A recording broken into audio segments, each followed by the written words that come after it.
Over 20 years ago, Women in Nuclear globally was formed in Zurich.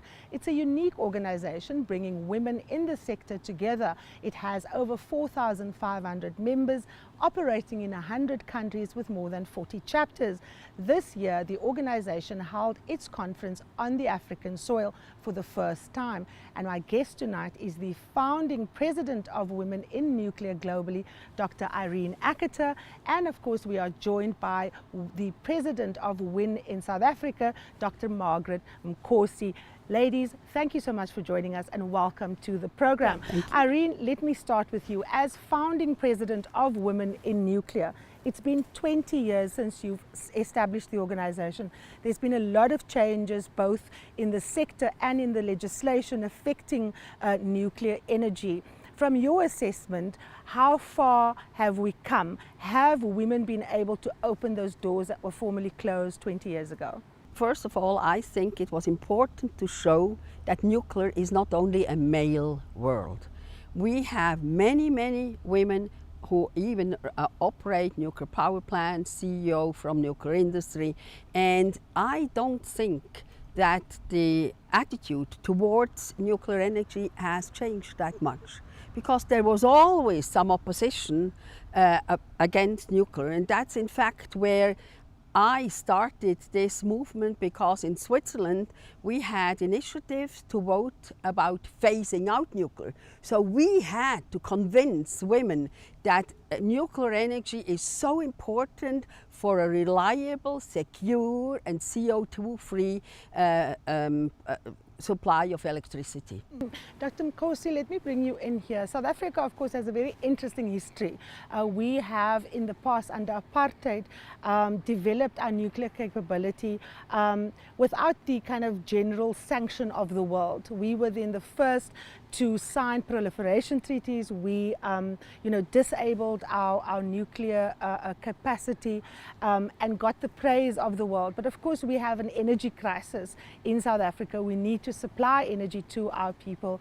Nuclear is being brought back as a way in which to do that in a massive way, on the kind of large-scale way that is required. If you look at the position of South Africa and women in this sector, are we where our international counterparts are? Well, definitely we are not where our international counterparts are, but there is now a lot of support from the industry for the women. In 2003, the South African chapter of Women in Nuclear was established, and in fact it was established through the Department of Energy. And since then, there was a pledge that was signed by all the major nuclear industry companies in the country, and they pledged that they will support the women all the way. And indeed, we have seen that support throughout the years within the organizations themselves and with WiNSA in general. And in fact, this conference was a success because of the sector. Now, Irene, Dr. Mkhosi is talking about the fact that WIN South Africa has the backing of the South African government. It had the department's, buy-in. If you look globally, you've got chapters in a whole range of countries. Obviously, the conditions in every country is different.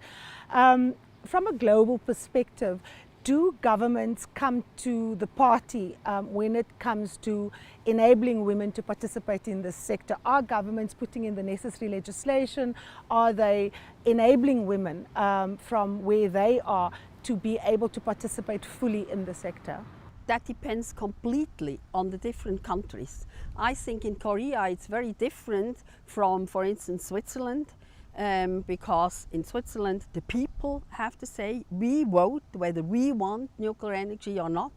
And WIN in fact came in to say that women have to be part of the nuclear because we are mothers. We think long term. We think about our grandsons and granddaughters, and it's so important that you have a long-term vision in nuclear. And it's not only money, it's sustainability, because we want to give a world back to our children that they can enjoy. And without electricity, life is very different. Now, you were saying that the conditions are different depending on the countries. With the conference just having concluded here in Africa, who are the countries that are doing the most? If you are to scorecard their approach, which countries would WIN globally choose as the champions of getting women on board in this sector? Who's doing well? Oh, I think first of all, it's the Asian countries. Korea is doing really well, and then the northern countries like Sweden and Finland, they're doing very well. France, of course, is started on a very high level because they have 78% of their electricity produced nuclear. We in Switzerland try to keep our 40% share of nuclear. So it's also, the Americans, of course, also have, they have 100 nuclear power plants in operation. And so I think champions or not champions, I think the work of every chapter is very important on the local and national level for the chapters. And what the South Africans did for that meeting, putting together such an important and interesting program, was just fantastic. And for us, it was important to see that such a growing nation is now trying to install more nuclear power. Dr. Mkhosi, the South African chapter is 10 years old. There's a decade that has passed, of course, and initially you were saying that we are not where our international counterparts are. But take us through where we are and where the gaps are, with the specific focus also on Africa. We know that inter-Africa trade is being encouraged, that the idea to capacitate the continent is very high on the South African agenda. We're not thinking just locally, as in South Africa, we're also thinking continentally wide. I would say one milestone for the organization is that towards the end of 2012, it is now legally registered as a not-for-profit company. And in terms of, and also we have now starting to have financial support more than we used to have.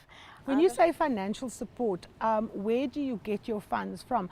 Are you collecting funds from those who are your members, or do you get assistance from institutions, whether they are DFIs or state-owned enterprises or the government itself? The way it has been operating the past 10 years, we have had, like in South Africa, you have various nuclear organizations. Each organization would support their women for any activity that would like to have. But recently, now that we are a legally registered organization, we are able to ask for funds from various, whether it's the government or it's the different companies, then they would give us the money to be able to run. Like recently, we say one particular company gave us money to actually operationalize the organization itself. And we are busy now working on the strategy for the South African chapter. So the financial support has been one that really, I would say now, is one thing that is enabling us to be able to do more. There's been a lot of achievements because now when you look at some other organizations, like generally, even though we have support, you might still find that there's still some resistance from the some organizations, whether it's the male counterparts or it's been at some managerial level, because most of the women, as you know, we mentioned earlier on that nuclear really, there's still some struggling. Some people are still like lower ranks, because it's not in most cases for us, especially in South Africa, that you'll find women in decision-making positions. So sometimes there's still challenges in terms of resistance, because it's a volunteer organization. So if I'm a junior person and I want to go take part in the activities, some managers still, resisted. But in some organizations, actually, that has been overcome, and we are able to do our activity. In terms of the African connection, take us through whether WIN South Africa has been able to take its message to other African countries. The conference that we held, it was themed nuclear technology, supporting sustainable socio-economic development. And that theme was chosen so as to be able to attract not only papers or even individuals who have nuclear power, but we were specifically doing it focusing on the African continent, because as you know, South Africa is the only country in the continent that has nuclear power. Our African counterparts are doing other applications of nuclear technology, and in fact also in South Africa we are having this facility at Nexa where it does not nuclear power at all.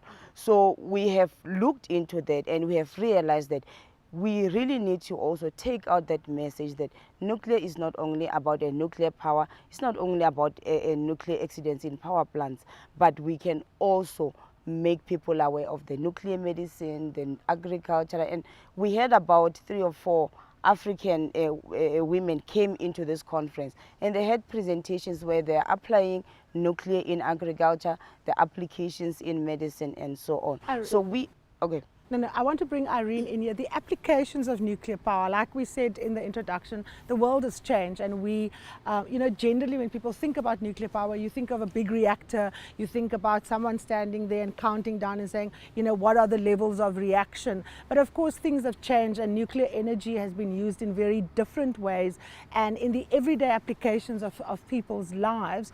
Do you think that that change is facilitated by the fact that women are active in the sector?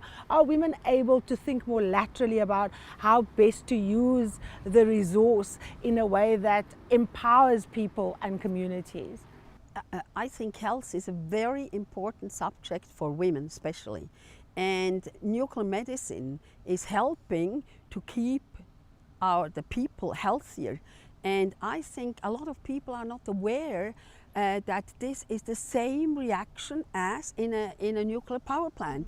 And that's where we come in and try to explain and try to take off the fear about radioactivity and answer all the questions about radioactive doses and whether it's healthy or it can be dangerous. So we try in WIN to really have an open dialogue about all aspects of nuclear. Mm-hmm. And where do you think in the sector women are making the greatest impact, or is it difficult to gauge that? Are women spread across the sector, or are there particular niches that women are attracted to or women find themselves more comfortable in? I think that the whole sector is very attractive for women, and I think it's also a role model for young girls to take up scientific studies.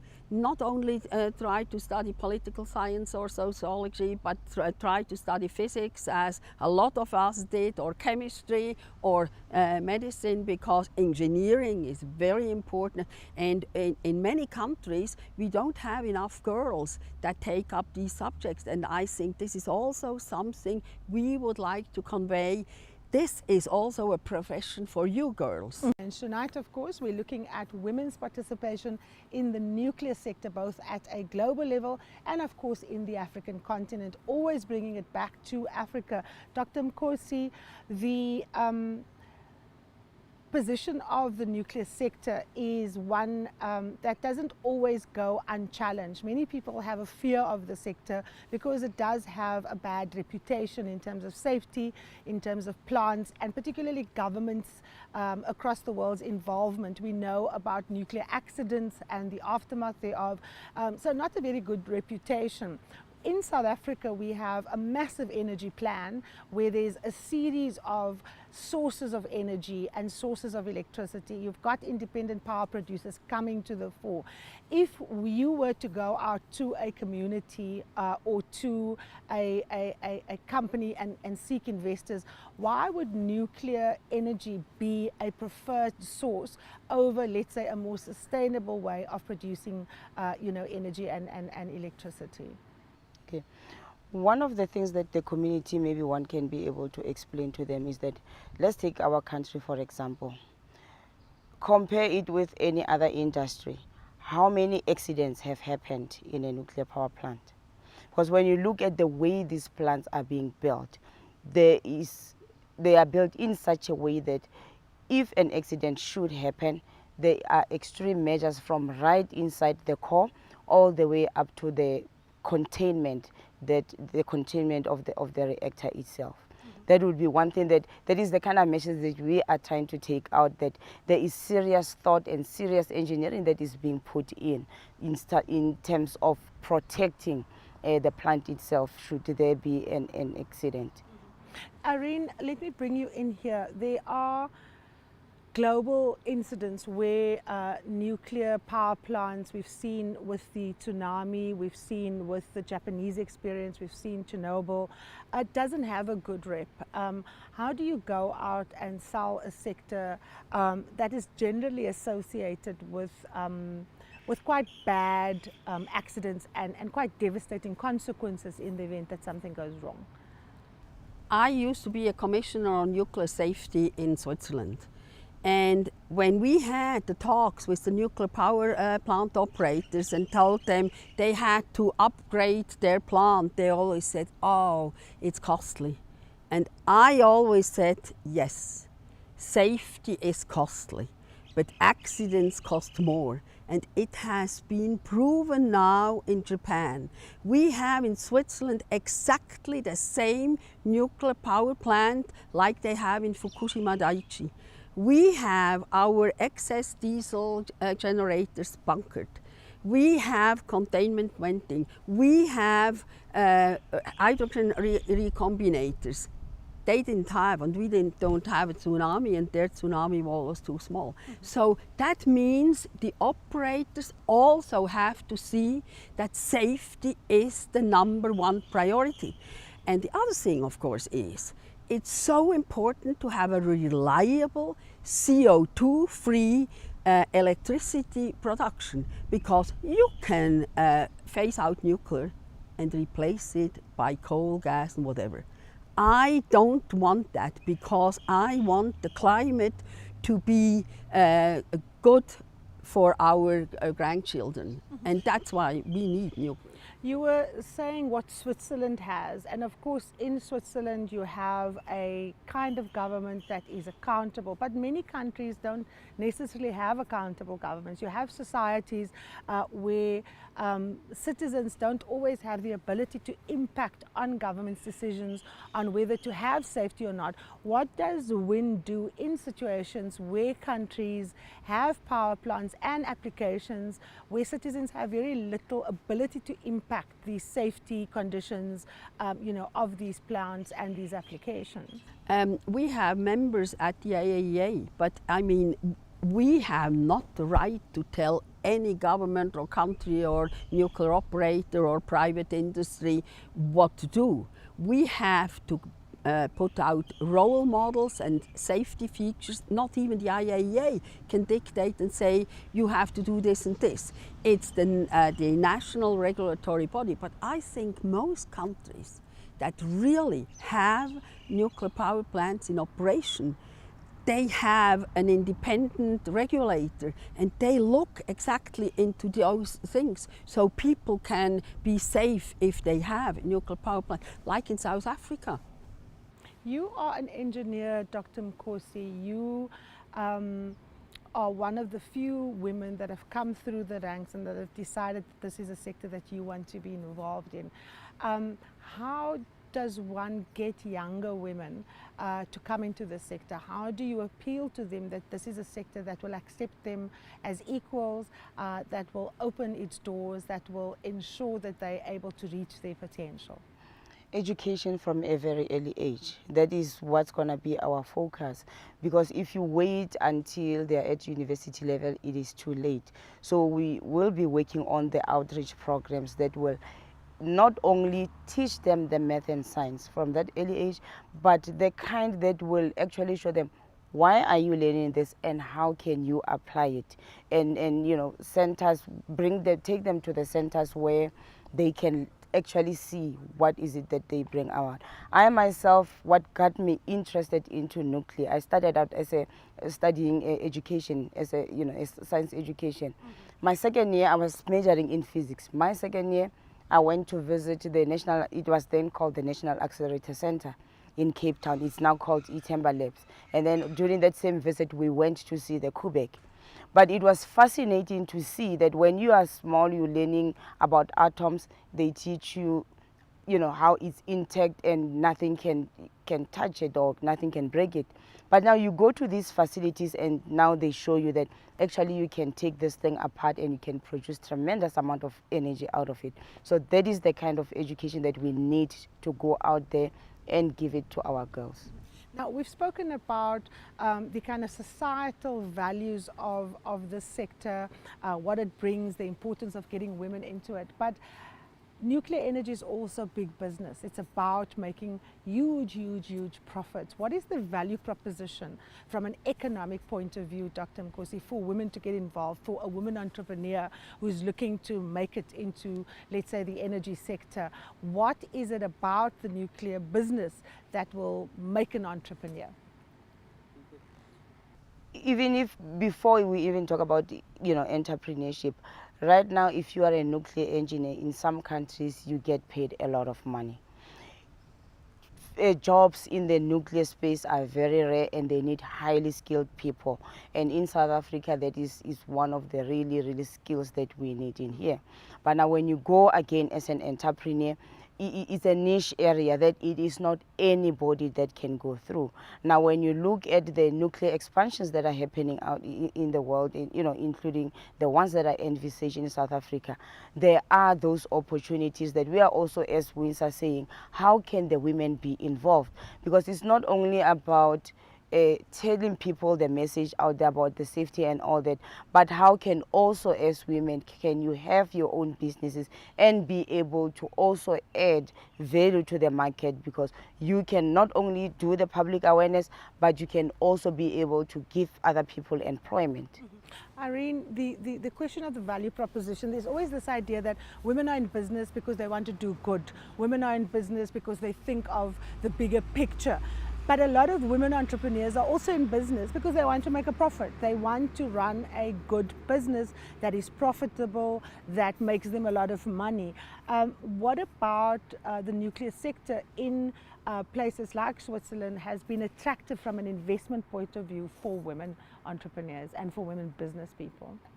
Only on the small scale, because the nuclear power plants, this is really big business. You need big companies, but women can still make a difference because they put in another form of culture into the discussion, everything. And I mean, economy, business is about making money and investing it in new business. Without that, our economy wouldn't really work. So you have a lot of possibilities if you study sciences. And I think worldwide you need engineers, you need scientists, you need mathematicians and physics and informatics people. And these are very interesting sectors also for women. And I think it's important to have the role model. For instance, we have an outreach program in Switzerland where women give talks, women physicists and all these hard science ladies give talks in schools, small children, first graders. And the thing is that at the end, it's all women, and at the end the girls relate physics to a woman. Because at my age it was very rare that people study girls studied physics. But how many women, Irene, are heading up the big nuclear companies, the big players in the industry itself? Are women able to sit at the top table in this industry? We have 2 women at top of the 2, we have 5 big utilities and 2 are run by women. CEO. On the CEO level, we have 2 women. It's BKW and it's Alpic. And they both, BKW has the Mühleberg nuclear power plant, which I just said, which is the same type as Fukushima Daiichi. And the other, Alpic, has the Gösgen power plant. It's a 1,000 megawatt pressurized water reactor. Dr. Mkhosi, I'm going to give you the last word. We're almost out of time. If you look at the sector in the South African sense, of course ours is not as developed, but we have the biggest energy rollout plan probably in the history of the country. Over R1 trillion is going to be put out to tender. There's often allegations that when tenders like this go out, there's a lot of corruption, there's a lot of cutting corners. How does an organization like WiNSA look at this opportunity, and how do they bring women entrepreneurs to the sector without having to wheel and deal in the same way as men traditionally do? How do you get into the sector, play at the very top without having to fall into the traps that often go with large tenders like this, for example, as we see in the arms deal? Okay. What we are saying as women in nuclear is that, you know, one of the things that women would need is mentorship and coaching into getting into these businesses. As you know, South Africa is working on localization of some of these skills. And we are saying we don't want women to be given slices just because you are a woman. You have to be having the right skills, because You have to earn it. you have to earn it, you know, instead of just being given money and you don't do the work. So we are looking into, can women be skilled, who can, you know, come in there and assist the women, so that once they venture into a direction, because it's going to be a very different route, but they must have the necessary skills so that it can be sustainable businesses.